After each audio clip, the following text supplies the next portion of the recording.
We have discussed in a previous video the confidence interval for one sample. Now we are going to discuss the confidence interval for what we call two samples. All right, for two samples. What is this about? What do we mean by confidence interval for two samples? Let me just explain this to you. Let us assume that there are two groups of students, a male group of students. You have a male group of students and a female group of students.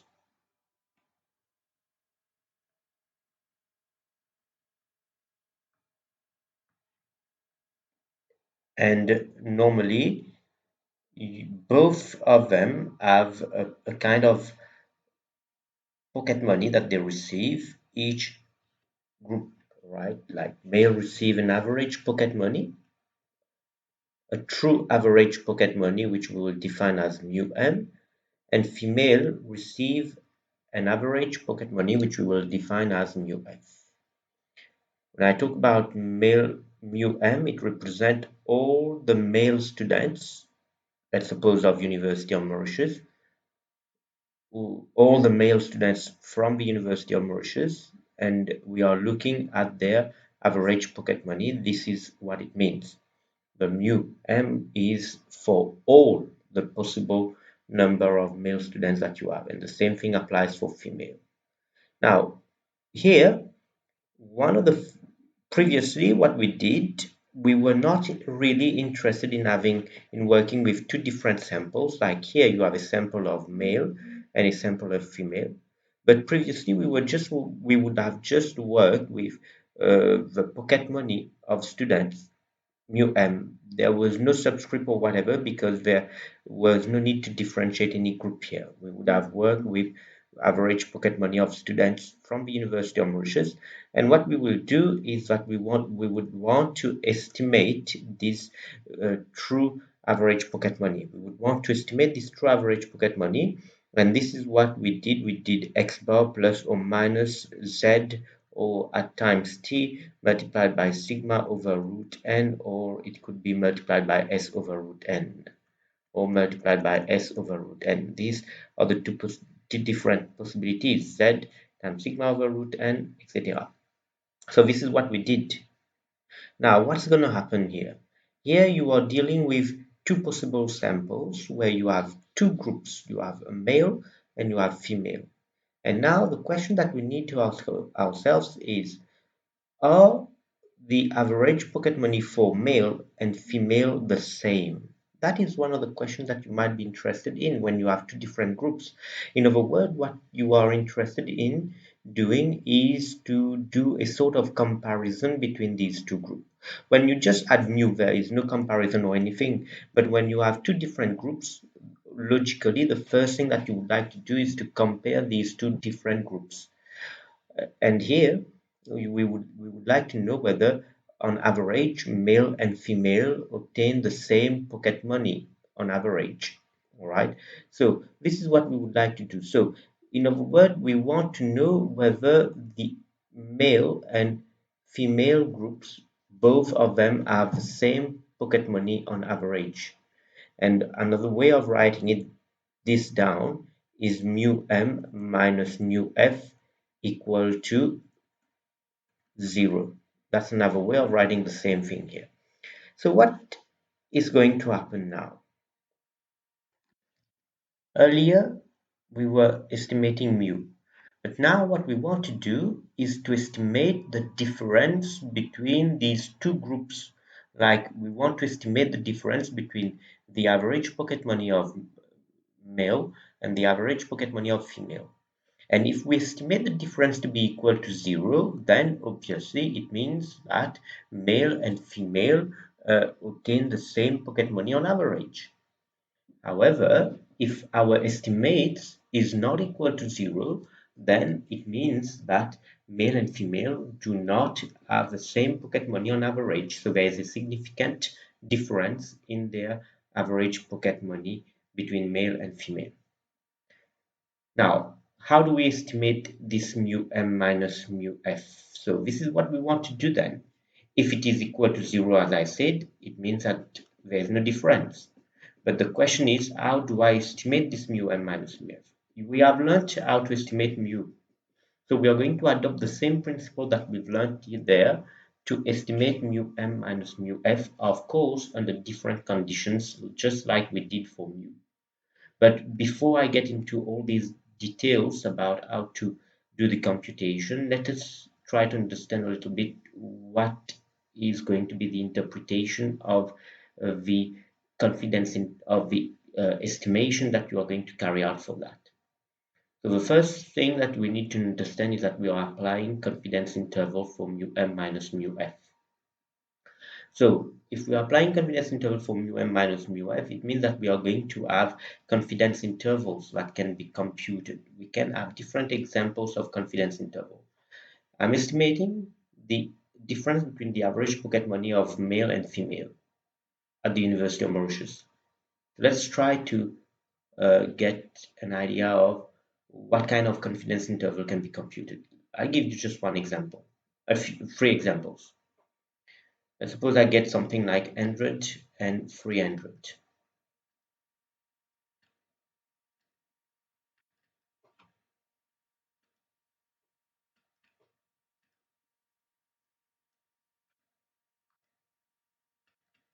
I give you three different examples. I've computed a certain confidence interval with a certain confidence level, and I get these different uh, confidence intervals. Let's suppose I compute a 95% confidence interval for the difference between the average pocket money of male and female. Why do I want to do so? Because I want to estimate the mu m minus mu f and see if this is equal to 0. Now the question is, how would I know if this is equal to 0? Because when you are doing an interval estimation, you don't get a single value. You get a range of values. So these are the kind of answers that you're going to get, something like this. So then how are you going to understand whether this estimates 0 or not? So let me try to explain this to you. The only way to know if mu m minus mu f is equal to 0, that is, the only way to know if we are estimating the average pocket money of male and female to be the same, is to have a look at the confidence interval itself and see what is going on. For example, here we have what we call a positive confidence interval. If we've done mu m minus mu f and we got 100 and 300, the range of values that the difference can take is between, let's suppose, 100 rupees to 300 rupees. I'm just exaggerating these numbers, all right, just taking some fictitious numbers here. It may not be the case, by the way, it could be less, but let's take this as it is here. So we have here a positive confidence interval. Why is a positive? It means that the estimation of mu m minus mu f is giving me values starting from 100 to 300. So in other words, through this kind of confidence interval, if you have computed, this is what you are estimating. You are estimating mu m minus mu f to be greater than 0. Now, if you estimate something like this, mu m minus mu f is equal to negative 500 and negative 100. It means that your confidence interval is negative. If your confidence interval is negative, it means that you are estimating mu m minus mu f, mu m minus mu f to be less than 0. So what does it mean by mu m minus mu f is less than 0? It means that male get on average a lower pocket money than female. Now for this one, if you get 100 and 300 positive, it would mean that male on average get more than female in terms of pocket money. All right. First of all, these two indicates clearly that there is a difference in the pocket money of male and female. And the difference for the first one is that male get more than female, and the second one is that male get less than female, or female get more than male. And then there is another confidence interval that is computed, negative 100 and 400. What about this one? You see, you cannot say that it is positive, you cannot say that it is negative as well. So if you cannot say that it is positive and you cannot say that it is negative, what would this mean? It means that we have the possibility of including 0 in this interval because 0 is located between 100 and 400. So if you are estimating something to be in between a negative and a positive value, it means that in the end you are estimating mu m minus mu f to be equal to 0. That is what you are doing if you were to get such type of confidence interval. If you were to get such type of confidence interval where you have a negative and a positive at the same time, it means that you are estimating that there is no difference between male and female. But you don't just say no difference, you would say that there is no significant difference between the average pocket money of male and female. What does it mean by no significant difference? In fact, we will get into this term significance later on when we do hypothesis testing. But for the time being, this is something that is important to bear in mind, is that you just don't say that there is a difference, but just say that there is a significant difference. The word significance in statistics refers to the elimination of chance effect that result from a sample. I repeat, the word significance relates to the uh, relates to the elimination of chance effect that result from a sample. All right, that is what the word significance mean in statistics. Significance does not mean big, does not mean considerable, does not mean important in statistics. Statistics significance refers to the elimination of chance effect that result from a sample. What does this mean concretely? We'll get to that in the next topic when we are going to discuss hypothesis testing, right? So here is the interpretation of your confidence intervals that you're going to obtain. If you get such type of confidence interval, you understand what it means by now. The first thing is that these two means that there is a significant difference in the average pocket money of male and female, and you can go and state the direction. But the last one is an example where there is no significant difference in the average pocket money of male and female. Now, having understood all these interpretation, the next step is to construct the confidence interval as we explained earlier. So we have to construct the confidence interval using the same principles that we have been learning in the previous video. We are going to take two different cases, all right, in this course. When you're talking about large samples, when you're talking about two samples, all right, we are talking about two samples. Like in this case, you have a sample of male and a sample of female. And you know that there is a true average of male and a true average of female that you have to estimate somehow. Now, the question is that we need to set up our confidence interval to estimate mu m minus mu f. And we're going to see if this is equal to 0 or not. So if we want to estimate mu m minus mu f, what we shall do is we need to know what is the point estimate of mu m minus mu f.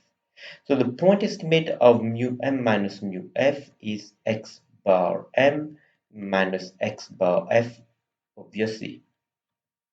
So I repeat, if you want an estimate for mu, a point estimate for mu was x bar plus or minus.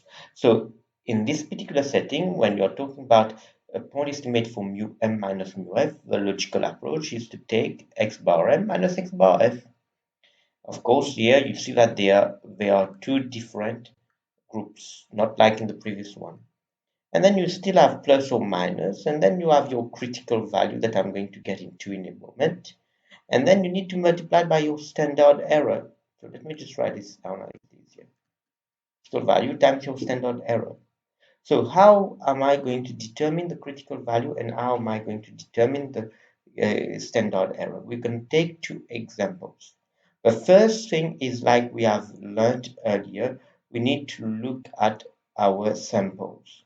We are going to discuss in this course only large sample cases. Only large sample cases means both NM and F are greater than or equal to 30. This is what it means by large sample. Both of them should be greater than or equal to 30. That's the first principle. If you are dealing with a small sample, there is also a way of dealing with that. I'm going to come into that later on. So we look at large sample or small sample. I repeat, both should be greater than or equal to 30. If it happens that one is less than or equal to 30, then it becomes a different story where you need to figure out whether you will have to use a t or the normal itself. And now you're going to determine whether to use a t and normal. We'll get into that later on. So you have the case of large sample and small sample, and of course variances known. What variances? Population variances, known or unknown. Let's start by, first of all, dealing with large sample cases. Let's start with large sample cases. When you're dealing with large sample cases, logically, the first thing that you need to bear in mind is that you have the central limit theorem that comes in.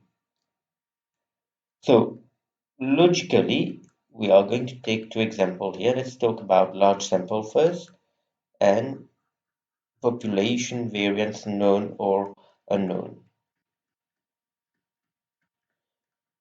Irrespective of whether the population is known or unknown, if the sample size is large, we know that the distribution of x bar m minus x bar f will be a normal distribution, just like the distribution of x bar will be a normal. So we know that we need to use z here. And then we need to multiply by the standard error. Now, what is the standard error? Remember, to find the standard error, we need to do x bar m minus x variance of x bar m minus x bar f and find the standard deviation from it.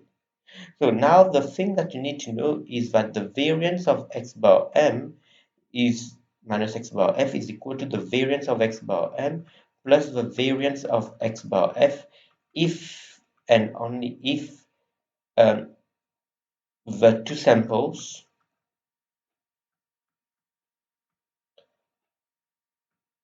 are independent. Remember that. This applies only if your two samples are independent. The formula that I've written down there applies only if your applies if uh, both of if your samples are independent rather. If your samples were not independent, this formula does not apply. In fact, there is another term that comes in which is a covariance. But because we are going to make the assumption that our samples are independent, then the variance of x bar m minus x bar f becomes the variance of x bar m plus, I repeat, plus, not minus, because variance is not affected by negative values. If you are going to put minus here, it's going to be wrong, because if x bar m is small, the variance of x bar m is smaller than the variance of x bar f. How would you subtract these two things? It would not make any sense. So this is here the variance of x bar m minus x bar f becomes just the sigma squared m over nm plus sigma squared f over nf. Now, if these sigma squared are unknown, I think you already have an idea of what has to be done. It's s squared m over nm, excuse me,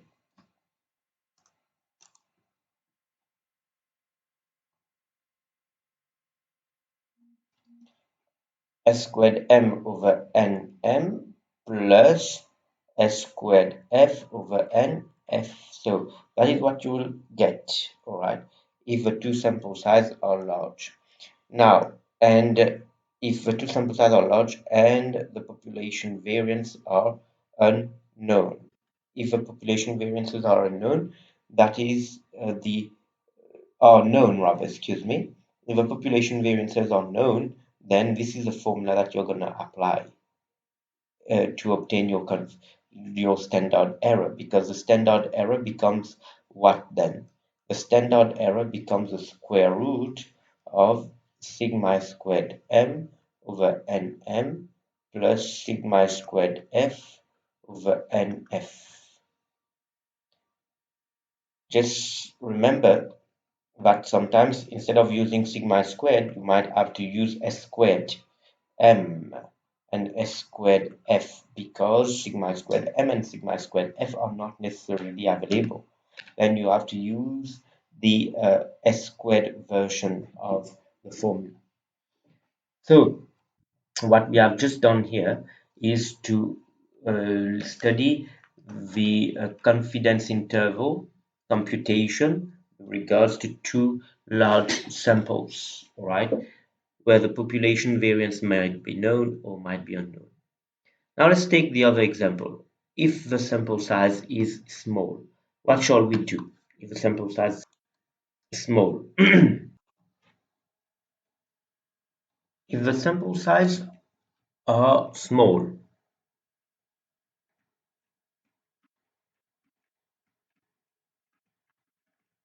what are we going to do? But before I get to the small sample size, there's something that I omitted there. I forgot to tell you about it. Here, I just mentioned something here.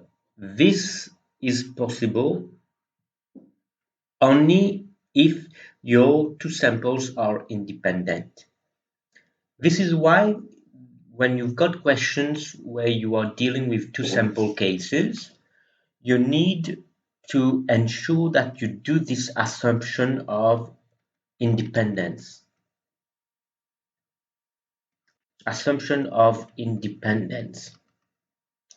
This is very important because if you do not do the assumption of independence, your equation here is invalid. This applies only if your two samples are independent. I repeat, this applies only if your two samples are independent. So this is why before doing the computation of your confidence interval, it is important to do this assumption. You would say, assuming that the pocket money of male and female are independent and randomly selected. If you want, you can add this word. Then a 95% confidence interval is computed, etc. Right? For a 95% confidence interval for mu m minus mu f is computed uh, as follows. And then you do your computation. But do not forget your assumption, which is about the assumption of independence. So let's get back to what we were talking about, small sample size. Small sample size means both an m and an f are less than or equal to less than 30. Both an m and an f are less than 30. By convention, we are deciding this to be small samples. Now, what are we going to do here? Again, we know that we want to estimate mu m minus mu f, but the only thing is that the sample size are small. So, but at least one thing you are aware of is that you need to use x bar m minus x bar f. This is not a problem at all, plus or minus a critical value that I'm going to discuss in a moment. But before I discuss this critical value, let me discuss the standard error first. What is going to be our standard error here? Now, to be able to discuss the standard error, it is important that I go through certain assumptions before we do the computation of our confidence interval. We are going to make certain assumptions to be able to do this computation. There are three assumptions in all. The first assumption is independence. We assume that both samples, that is, the sample of male and female pocket money, are independent and randomly selected. Independently and randomly selected. They are independent. The second assumption that we are going to do is that the population variances are equal. The the population variances are equal. What does this mean by population variances are equal? It means that sigma m is assumed to be equal to sigma squared f. That is what we are assuming. The population variances are equal. And the third assumption is that we are assuming that both uh, quantities, both measures, that is, both pocket money of male and female, come from normal populations with an S, very important, come from normal population. Both pocket money of male and female come from normal populations with S, and when you have done all these different assumptions, now you can start doing your computation as I'm going to explain. Remember that we are dealing with small sample size. And the other thing is that we are assuming that the population variances are equal. If we are already doing this assumption, I think you would already guess that in our standard error, we are going to multiply as a critical value, but in our standard error, we cannot, we are assuming that they are equal, so we cannot use sigma squared in there, or sigma squared m or sigma squared f. Why? Because you are doing this assumption. You would not have done the assumption if you knew what sigma squared is.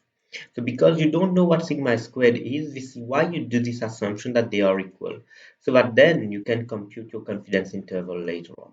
So I repeat, do not forget to do the assumption that the population variances are equal. So if the assumption of population variances are equal, what is going to happen then? We have just said something.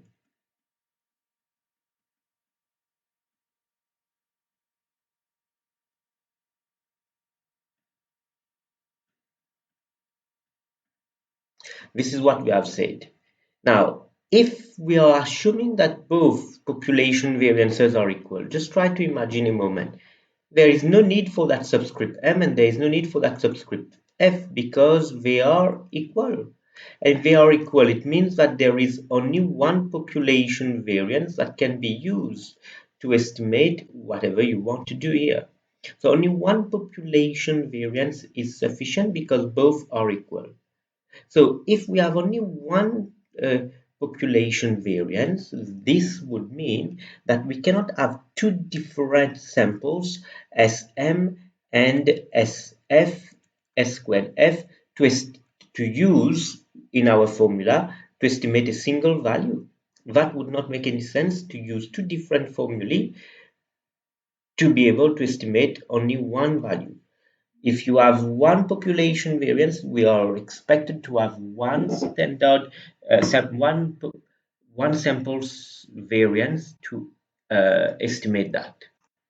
All right, and here, this sigma squared, which is used to estimate both, means that you have only one sample variance that can be used to estimate both. So in the end, there is no need for the variance of x bar m minus x bar f does not become sigma squared m sigma squared f, but becomes only one sigma squared. But the other thing is that because you have done an assumption that they are equal, it means that you are not going to have a question where you will know sigma squared, because if you knew what sigma squared are, there would be no need for us to do this assumption because we don't know what they are generally. This is why we are going to replace these as sigma squared by another measure that I'm going to define as a squared p.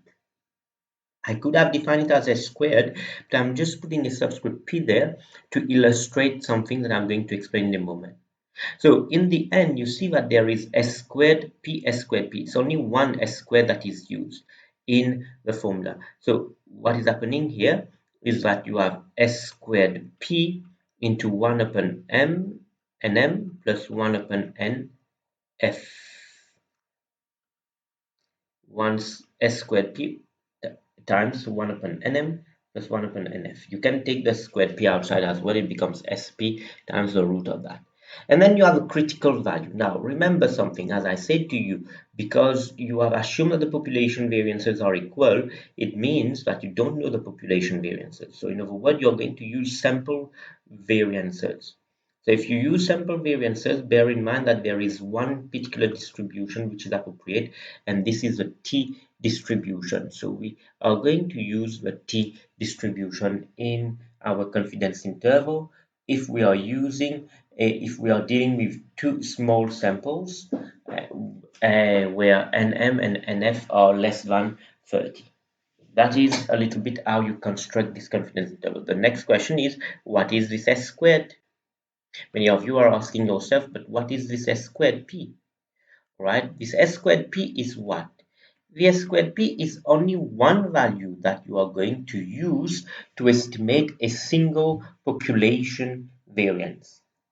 In practice, if not in practice, in real case situation, you might have assumed that the population variances are equal. That's okay. But your sample variances may not be equal. Your sample variances may not be equal. So if they may not be equal, it means what? It means that there is a problem here because you might assume that they are equal in the population. That does not mean, if they are equal in the population, that does not mean that s squared m is going to be equal to s squared f. That does not mean this. It doesn't mean s squared m is going to be equal to s squared f. At no point in time did it mention that when I'm saying sigma squared m is equal to sigma squared f. So, in other words, I need only one s squared to define s squared m and to bring together s squared m and s squared f. And this is what I call the s squared p, which is a pooled estimated variance. So what is a pooled estimated variance? The pooled estimated variance is like basically an average that you're doing. Because if you have two different sets of numbers and you want to have only one number with it, you can do a simple average of this. But you could also use another type of average, which is what we call a weighted average, where you take n1 minus 1 into s squared 1 plus n2 n2 minus 1 times s squared 2 over n1 plus n2 minus 2. You remember this? I said to you that your degree of freedom varies according to the number of parameters that you have. Here you have two parameters that are being estimated through x bars, which means that there are two less values that are allowed to vary. So in other words, the degree of freedom is less than by 2. All right. This is what we understand by subtracting 2. So this is a name that we give it. This has got a name that we call it the pooled estimated variance. The pooled estimated variance. We call it the pooled estimated variance. Now, the next step is to do the computation. Or rather than doing the calculation, as I said, I need to explain to you how to get this s squared p. So this s squared p, yes, I already explained it to you here, is through the formula and how you're going to compute it rather now. Now you're going to compute it. We can take an example to illustrate all this. All right. So just bear in mind that now we are dealing with two small sample cases. And if you are dealing with two small sample cases, there are three assumptions to do before you do your computation. Otherwise, you'll lose your mark accordingly while doing your exam. So be careful. And then you need to know how to compute the pooled estimated variance, which is through this formula, which is what we call a weighted average, where the weight of s squared 1 is here, all right, where the weight of s squared 1 is here, and the weight of s squared 2 is there. So a weighted average is a concept that is used in the computation of inflation, where you compute something that we call an index number. And an index number is an example of a weighted average, by the way. Just for information, let me just, there's no space to write down there. Let me just go one maybe let me just create another site here. Just for your information, if I take, let's suppose 2 plus 4, if I've got two numbers, 2 and 4, and I ask you to find the average of 2 and 4, the first thing that you would say is the average of 2 and 4 is 2 plus 4 divided by 2, which is equal to 3. Now let me show you something else. That same thing, if you want to find the average, you can write it down. Because there are two numbers, it becomes 1 upon 2 multiplied by 2 plus 1 upon 2 multiplied by 4. So this is the same thing that I did here, but just expressed differently mathematically. So you have your number 2, you have your number 4, which you are multiplying by half, multiplying by half. So here you see that there is what we call equal weightage for each of these numbers. We have an equal weightage for each of these numbers. All right. And these are the weights assigned to a number. These are the weight assigned to a number. So what is this about? In the context of pool estimated variance, you've got the similar kind of idea, but the only difference is that the weights may not be the same because it depends on the sample size for both groups, all right? It may not be the same. As you are seeing here, you have two weights. So our simple average that you have learned is itself a weighted average, as you see. We can rewrite our average that we know in the form of a weighted average. So the only difference now is that sometimes you might not have the same weight. For example, you might have a number assigned a higher weight and another number assigned a lower weight. All right, so a lower weight. It might happen, these cases exist, especially when you talk about indices. So this is what is happening here, is that the weights may not be the same. It's a weighted average. So this pooled estimated variance is a weighted average. I think I've been mentioning whatever I have to say here. So we're going to take a small example to illustrate all this. So you can go through all these. These are what I've already been mentioning, but all these I've already mentioned. So you can go through all these later on. And let's get to a small example. All right. What example are we going to go through?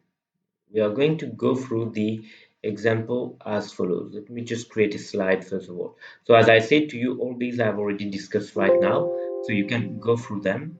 All right. Excuse me.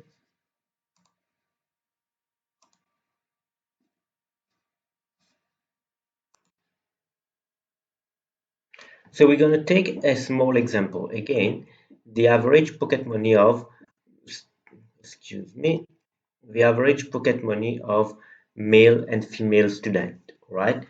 So let's suppose we have male and female students, and we know some information about them. For example, we know their mean, their average x bar.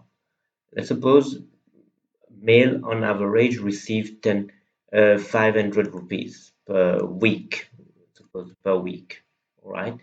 And female receive, let's suppose, 510 rupees per week.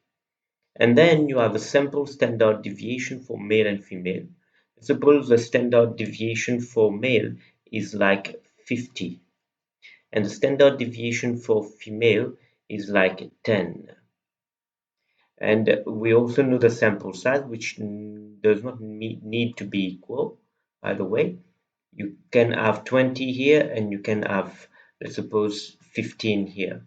Just bear in mind that they should not be greater than or equal to 30.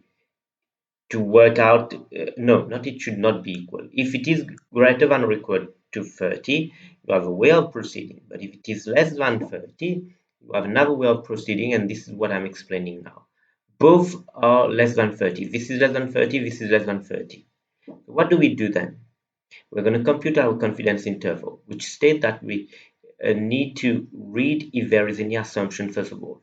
Here we need to do an assumptions because our sample size are small. What are the assumptions? The first assumption is that we assume that the pocket money of male and female are independent. That's the first. We assume that the pocket money of male and female are independent. All right. Next,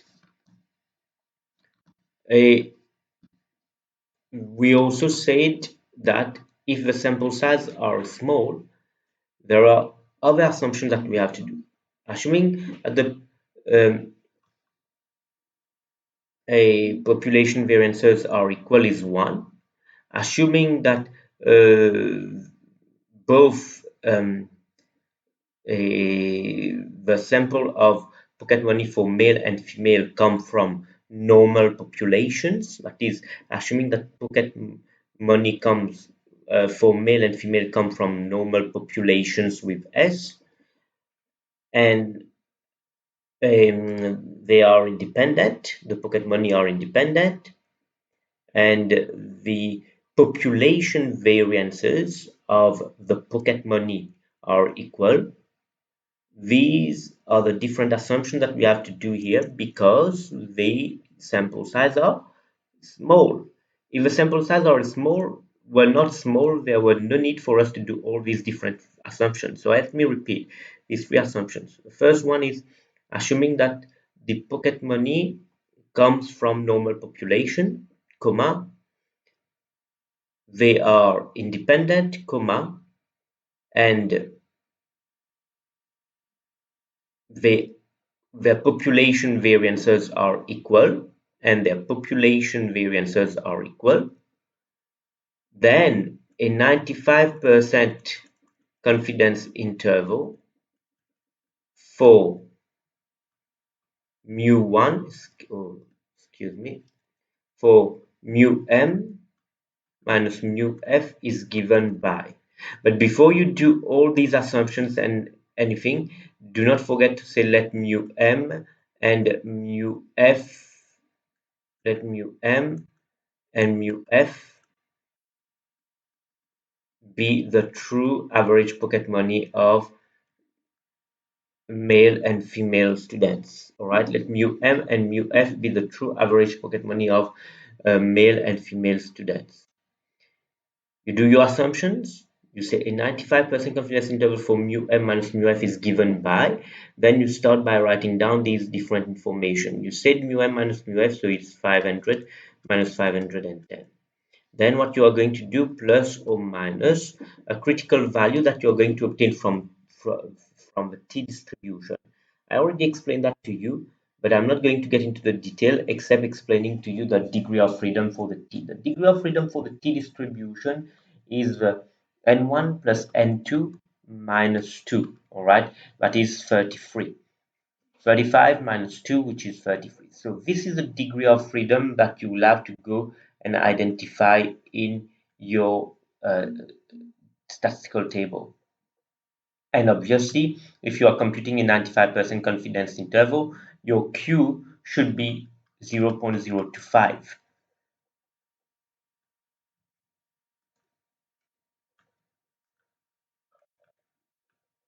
So when this is done, you need to multiply now by, excuse me, there is a small problem with this.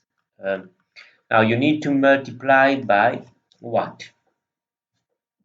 You will need to multiply it by the standard errors. I'm not able to erase, but I'm going just to write it down here.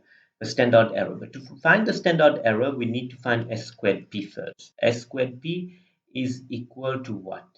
This is S, which is given to you. So S squared P is equal to what? 50 to the squared multiplied by n minus 1, that is 20 minus 1,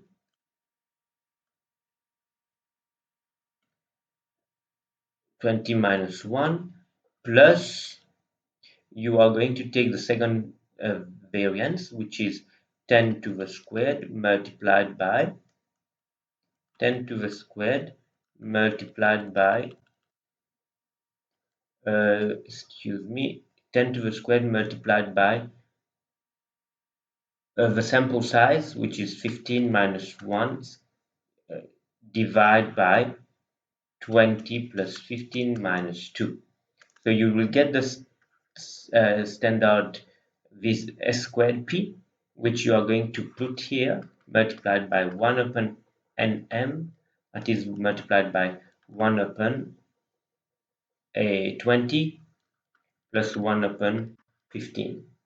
So this is how you proceed with that. Sorry, I'm not been able to erase some components here. I don't know. There's a small technical issue here, but just bear with me. So here, the s squared p is what you get here, that you're going to put here, and your 1 upon nm, you already used that. So that's how you're going to compute a confidence interval for two samples. Of course, if the sample size are large, the only difference is that instead of using t, you use a z. All right, and there is no need for you to do this s squared p if the sample size is large. There's no need for you to do s squared p or anything, it becomes straightforward. But if your sample size is small, then you have the certain steps to follow, as I explained to you. So that's a little bit all for confidence interval. And there are certain activities on Google Classroom. You can do these activities and then we will discuss them in the tutorial session this week.